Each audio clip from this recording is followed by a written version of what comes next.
Écoutez, cette contre-offensive, je ne croyais pas dès le début qu'elle ait un résultat positif, pour la même raison que je n'ai jamais cru à la victoire de l'Ukraine dans mon livre, pour une raison simple, c'est que le rapport de force est extrêmement déséquilibré en faveur des Russes.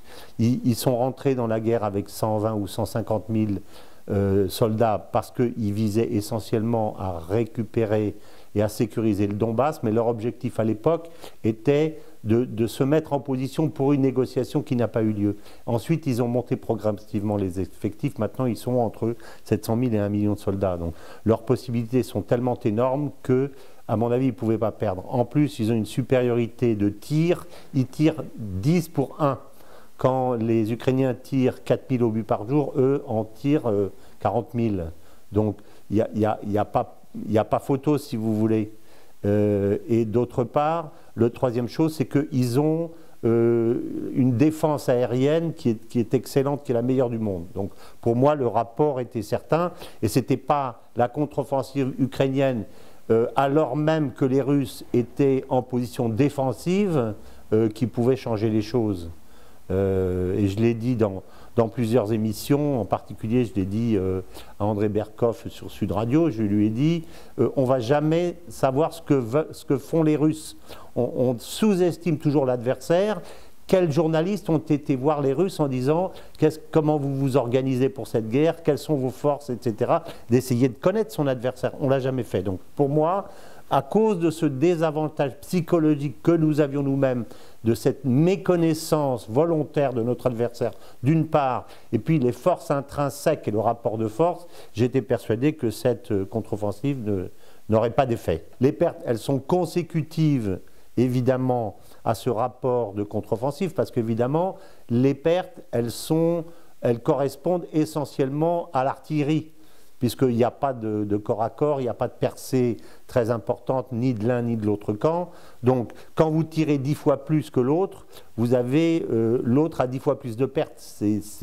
C'est automatique, si vous voulez.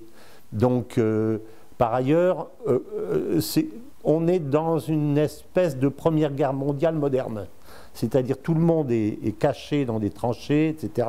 Donc, c'est celui qui sort de la tranchée qui perd. Or, les Ukrainiens, les Russes font une guerre militaire, à mon avis, dirigée par les militaires, alors que les Ukrainiens font une guerre médiatique. C'est-à-dire ils ont besoin de montrer qu'ils ont des résultats pour pouvoir justifier qu'on leur envoie de l'argent et des armes. Et s'ils ne montrent pas, le robinet se tarit. Ils ont besoin de raconter une histoire. C'est ça que je veux dire. Donc, dans une telle perspective, ils sont amenés à mettre en risque de plus en plus de soldats, et c'est ce qu'ils ont fait. Et quand vous êtes dans une perspective comme celle-là, vous n'avez pas le temps de former les soldats. D'ailleurs, les soldats ukrainiens ont dit, pour ceux qui ont été formés par les Occidentaux, ont dit qu'ils étaient mal formés aux armes, qu'on leur avait même pas appris à tirer avec les armes occidentales, etc. Donc, vous êtes pris dans une spirale médiatique, c'est comme ça que, en tout cas, que moi j'ai interprété les choses, qui est telle qu'il faut en envoyer de plus en plus, de plus en plus. Donc, on envoie des types mal formés, on les envoie à la mort, en fait. Et on en remet à chaque fois de plus en plus pour pouvoir justifier du fait qu'on se bat et donc qu'on a droit aux armes, etc. Donc, ça a provoqué, pour moi, une véritable boucherie. Et une des choses qui me choque beaucoup, c'est que dans cette guerre, les médias occidentaux ont essayé de suivre la guerre, mais il n'y a pas eu un seul reportage sur les hôpitaux. Alors qu'on se présente comme une civilisation humaniste, il aurait fallu à tout le moins qu'on aille voir ce qui se passait dans les hôpitaux ukrainiens, puisqu'on était du côté ukrainien, pour voir la souffrance de ces soldats, etc., etc. On aurait découvert des choses effroyables. Et on n'a pas voulu le faire parce qu'il ne fallait pas abîmer l'image de vainqueur ou de possible vainqueur que Zelensky essayait de véhiculer.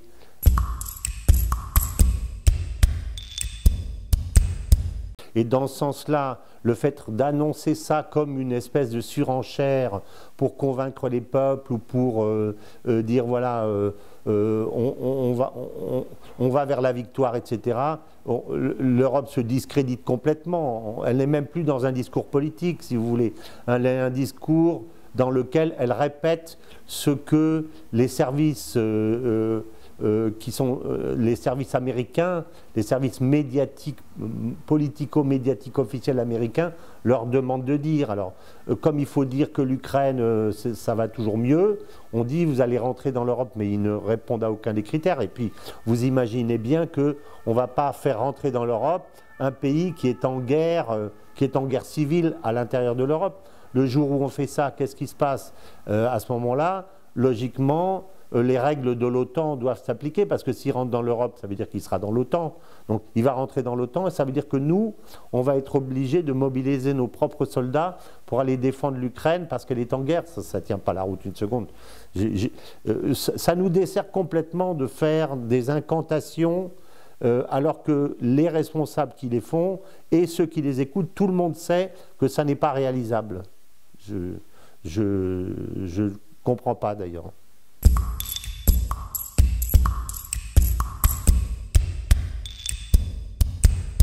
Ben, écoutez, le résultat, c'est qu'on a retrouvé l'argent sur des comptes, quelque part aux îles Caïmans ou au Delaware, et on a retrouvé l'argent, et on a retrouvé les armes partout, au Moyen-Orient, en Afrique et ailleurs. C'est ça le résultat. Moi, j'avais dit dans mon livre que j'avais calculé que simplement pour empêcher le gouvernement ukrainien d'être en faillite, ça coûtait entre 5 et 7 milliards d'euros par mois, tous les mois. Donc 5, mettons 6 en moyenne, 6 fois, ça fait 6 fois 10, 60, ça fait 80 milliards d'euros par an. Ça, c'est ce que ça coûte. Rien que pour soutenir l'État, sans payer l'effort de guerre, mais pour empêcher que la police arrête de faire son travail, que les juges arrêtent de faire leur travail, que les fonctionnaires soient payés, etc., etc., et couvrir le déficit. Voilà, ça coûte des sommes colossales. Et, mais moi, je fais un chapitre dans mon livre sur la corruption. J'ai passé 40 ans à faire du commerce international. D'abord, je suis né en Afrique, je suis né au Congo, j'ai vécu au Sénégal, j'ai vécu au Maroc, j'ai vécu en Espagne, j'ai vécu au Brésil, et après j'ai fait 40 ans de commerce international sur plus de 100 pays. Et j'ai vu pas mal de pays ou en guerre civile, ou en guerre sociale, ou en guerre véritable. Par exemple, j'ai été en Angola à l'époque de Savimbi, j'ai été au Congo à la guerre entre l'Issouba, etc. J'ai vu comment ça se passe sur le plan du détournement et de la corruption. Vous ne pouvez pas vous imaginer comment ça se passe quand vous étudiez les sommes qui sont en jeu dans les pays en guerre.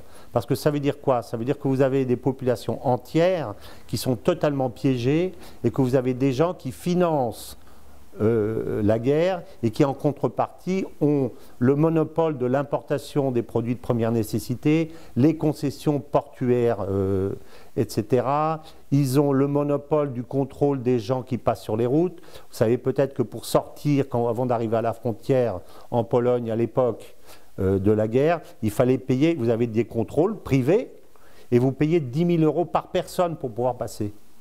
Donc vous imaginez comment tout ça se passe.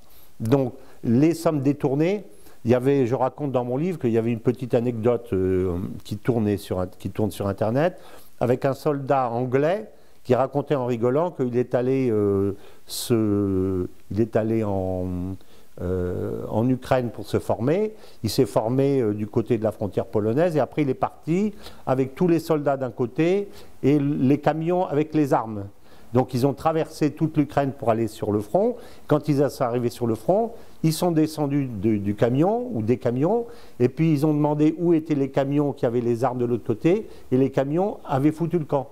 Donc ils avaient été vendus. Donc les types, ils se sont retrouvés sur le front, ils n'avaient plus d'armes. Donc c'est ça à la grandeur maximum. Plus... Ça, c'est la partie locale, mais il y a toute la partie internationale, parce que ce qui se passe aux États-Unis, c'est que comme les entreprises ont le droit de financer les partis qui font la promotion de la guerre, toutes les entreprises, les grandes entreprises du secteur militaro-industriel, elles payent essentiellement les démocrates, mais également ceux des républicains qui veulent bien voter la guerre, et c'est un sénateur qui s'appelle Mitch McConnell, qui était le président qui était un ennemi de Trump, et qui était le président de cette commission. Donc, si vous êtes pour la guerre, on vous verse de l'argent pour votre réélection, Après, vous faites de l'argent ce que vous voulez.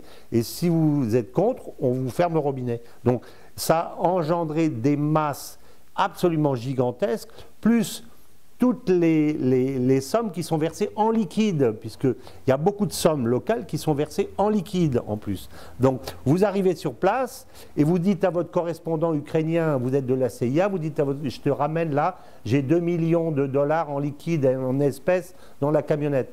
Écoute, je vais te donner 1,5 million et puis le reste, les 500 000, tu es d'accord, je vais me les garder moi, et puis je te promets que je te ramènerai 2 millions dans 2 mois, ok, on est d'accord comme ça. Qui a le contrôle de ça?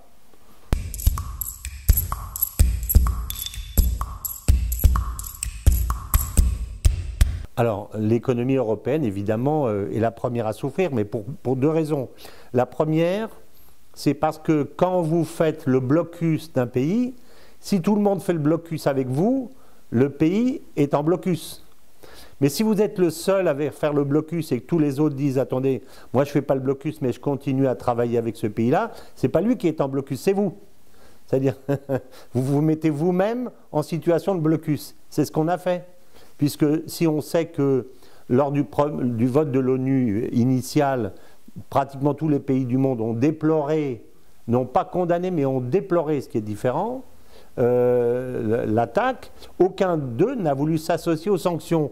Donc la Russie a eu besoin de, comment dire, de réorienter son trafic, mais ce n'est pas du tout trouvé en situation de blocus, sauf pour quelques produits et momentanément comme les chips informatiques ou les choses comme ça pour certaines catégories, mais pour le reste, la Russie n'a pas souffert. Donc ça, c'est la première raison qui nous a beaucoup gênés, puisque beaucoup de nos entreprises ont été obligées de quitter ou de congeler leurs activités sur place. Ça, c'est la première. Et la deuxième, c'est parce que du fait du manque de gaz que nous avons nous-mêmes provoqué, les prix que nous avons achetés ont augmenté dans des proportions faramineuses, à tel point qu'on continue à acheter par exemple du pétrole et du gaz aux Russes, mais pour ne pas dire qu'on leur achète directement, on le fait passer par l'Inde ou ailleurs, qui prennent la marge et qui nous revendent au prix international. Donc ça nous coûte beaucoup plus, on a perdu le marché russe, premièrement. Deuxièmement, on a augmenté dans des proportions très importantes le prix de nos matières premières, en particulier l'Allemagne, avec l'obligation d'acheter les produits américains, alors que les Américains eux-mêmes continuaient à acheter aux Russes, parce qu'ils nous interdisaient d'acheter du pétrole, mais eux ont continué à l'acheter, comme ils l'ont fait avec les engrais, avec un certain nombre de choses. Et la troisième conséquence, qui n'est pas la moindre, c'est que les États-Unis ont profité de la faillite progressive de notre Europe et en particulier de l'Allemagne pour essayer d'attirer le maximum d'entreprises aux États-Unis. Vous savez qu'actuellement, l'économie allemande est dans une situation de plus en plus catastrophique parce que beaucoup de PME sont en train de fermer parce qu'elles ne sont pas compétitives. Par contre, les États-Unis ont récupéré un certain nombre d'entreprises allemandes qui préfèrent délocaliser là-bas parce qu'elles vont mettre leur personnel à la porte, mais par contre, elles ne perdront pas leurs capitaux. Mais par contre, elles se mettront dans un pays où le prix de l'énergie est moins cher. Voilà le résultat de cette guerre en Europe. Voilà.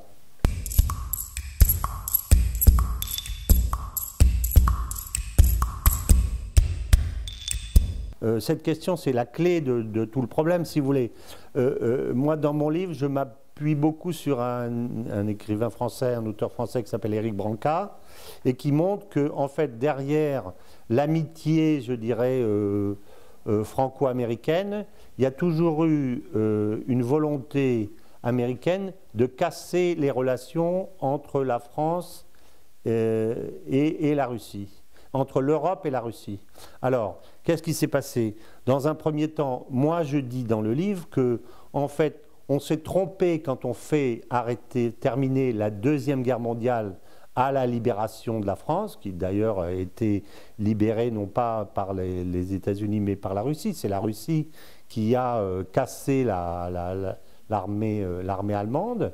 Mais le véritable ennemi à mon avis, des États-Unis, c'était pas le nazisme, c'était la Russie, parce que la Russie dispose d'une profondeur de champ que l'Allemagne n'avait pas, d'une idéologie qui était antilibérale, etc., etc. Donc pour moi, la Deuxième Guerre mondiale s'arrête non pas en 1945, mais en 1989, au moment où l'ennemi véritable des États-Unis s'effondre. Mais à ce moment-là, à cet instant-là, c'est la troisième qui commence. Pourquoi? Parce que comme la Russie est redevenue fréquentable, parce qu'elle n'est plus soviétique, la possibilité qu'elle se joigne à l'Europe existe. Donc, en fait, à la place du rideau de fer, dès cet instant, il est indispensable de recréer une forme de rideau de fer de telle sorte que, justement, comme vous le dites, la Russie et l'Europe ne puissent jamais se retrouver. C'est ça l'objectif. Voilà.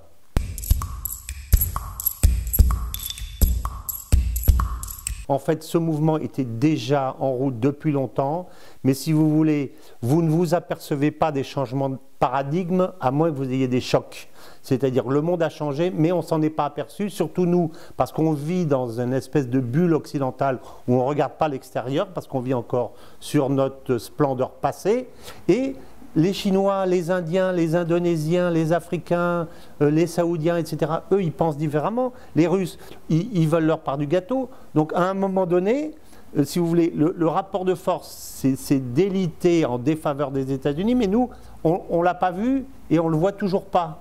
Donc, ces gens-là, à un moment donné, ils ont profité, en fait, de cette guerre d'Ukraine pour dire, ben, écoutez, d'abord, Poutine s'est toujours présenté comme un héros OS et AULT de la cause du Sud. Il l'a toujours fait dans tous ses discours. À chaque fois, on dit nous ne voulons plus du monopole de la puissance américaine. Donc il s'est présenté comme un décolonialiste, je dirais, sans que ça se voie effectivement, mais pour moi, la guerre d'Ukraine est aussi, d'une certaine façon, une guerre de décolonisation du Sud contre le Nord. Et ça, on ne le voit pas. Mais c'est vrai, c'est le même mouvement qu'il y a en Afrique, et c'est le même mouvement qu'il y a en Palestine. C'est un mouvement général de décolonisation du Sud par rapport au Nord. Ça, il faut bien comprendre ça. Et ces pays-là, ils ont la main-d'œuvre pas chère, ils ont des matières premières, et ils ont des marchés énormes, mais ils n'ont pas besoin de nous. Donc, ils ont envie de faire des affaires. Il y a énormément de gens qui veulent faire des affaires. Moi, je suis allé en Chine en 80. En 80, ça venait de s'ouvrir. J'avais à peine le droit de descendre du bus parce qu'on était en groupe. Et il y avait des petits Chinois qui passaient subrepticement et ils disaient comme ça « One day, we like you ». En 80. Un jour, on sera comme vous. Et je me souviens, j'ai été un nombre de fois incalculable au Nigeria, le nombre de fois où les Nigérians, mais même les petits, disent « Un jour, on sera les États-Unis ». C'est ce qu'ils ont dans la tête. Il faut comprendre ça. Donc, ce mouvement, si vous voulez, décolonial, est irrésistible. Irrésistible. Ça ne veut pas dire qu'ils veulent se battre contre nous. Ils veulent faire des affaires. Donc, ils voudront faire des affaires avec nous et avec eux. Mais si nous, on veut rester dans notre groupe, on restera avec nos pays chers et avec nos dettes. Qu'est-ce qu'on va faire avec ça ? Donc pour moi, il est indispensable, et je pense qu'on va y arriver, qu'un certain nombre de pays d'Europe, et d'abord la France, puisque les États-Unis ne sont pas capables, puisque eux-mêmes sont dans la situation du pôle contre pôle, ils sont l'un des deux pôles, mais nous, il faut qu'on sorte du lot en disant ça suffit, on ne veut pas de ça. Sur tous les conflits, nous, on veut la paix, on veut... voilà. La position qui était celle de De Gaulle, qui est une position d'équilibre et de paix et de non-aligné. Voilà, je cherchais le mot. Voilà. Or, aujourd'hui, le problème de l'Europe et le problème de la France et le problème du monde vient en grande partie du fait que nous restons des alignés du Nord. Et rien ne nous demande de le faire, sauf notre propre veulerie, je dirais, et notre propre abaissement. Et voilà.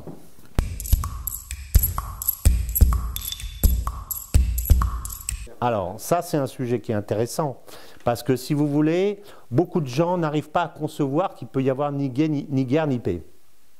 Mais imaginez une seconde que Poutine a supposé qu'il va y négocier maintenant, alors qu'il a pratiquement plus d'armée en face, et qu'évidemment, il va aller terminer ses objectifs, c'est-à-dire prendre Kramatorsk, Slaviansk-Kramatorsk, qui est le nœud névralgique qui garde le Donbass d'une part, et puis d'autre part il va aller jusqu'à Odessa, puisque Odessa est d'abord une ville russe, et puis une ville symbole, une ville extrêmement symbolique après l'assassinat des gens brûlés dans la maison du peuple, etc., etc.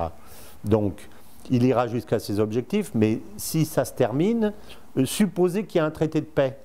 Le jour où il y a un traité de paix, Scholz et Macron, enfin c'est plus Macron qui sera là mais le suivant, se précipiteront à Moscou en disant Vladimir, redonne-nous du gaz pas cher puisque maintenant on est en paix. Donc les Américains ne voudront jamais de ça puisque, comme nous l'avons dit tout à l'heure, l'un de leurs principaux objectifs, si ce n'est pas le premier, consistait à briser le lien, le rapport politique et économique naturel entre la Russie et l'Europe pour prendre l'Europe sous leur contrôle. Donc ils ne vont pas laisser les Européens retourner vers l'Est après tous les efforts qu'ils ont faits pour les en empêcher. Donc il n'y aura pas de paix.